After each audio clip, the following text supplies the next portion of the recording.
worked extensively with NASA and reportedly spent millions of dollars researching the matter firsthand.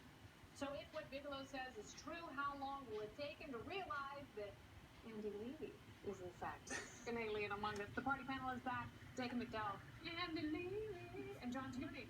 Welcome back, everyone. John, I will start with you since you are an ordained science writer for the media Bible that is the media.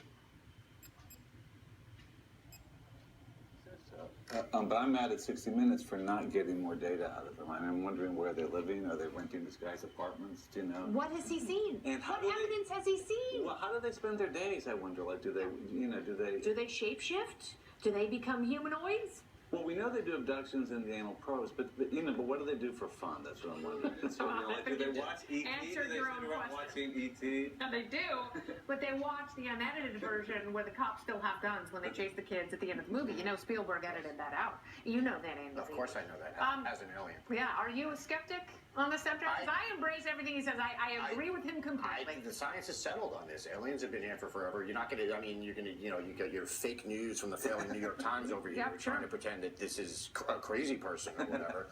But you got your grays, you got your greens.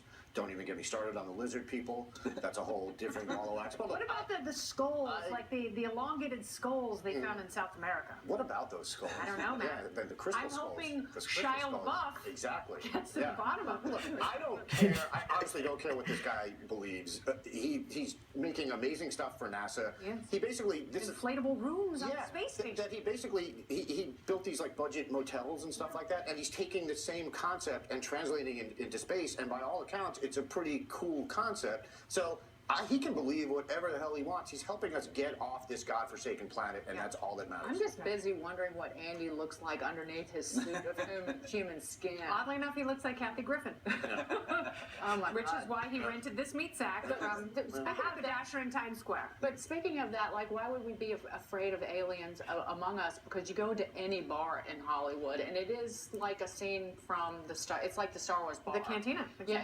exactly. But those people look like that by choice.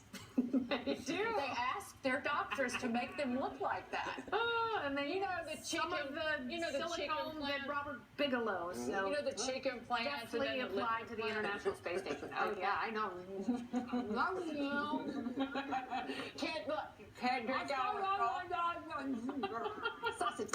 I want that. All right, John Tierney, Andy Levy, Jacob McDowell. Thank you all for.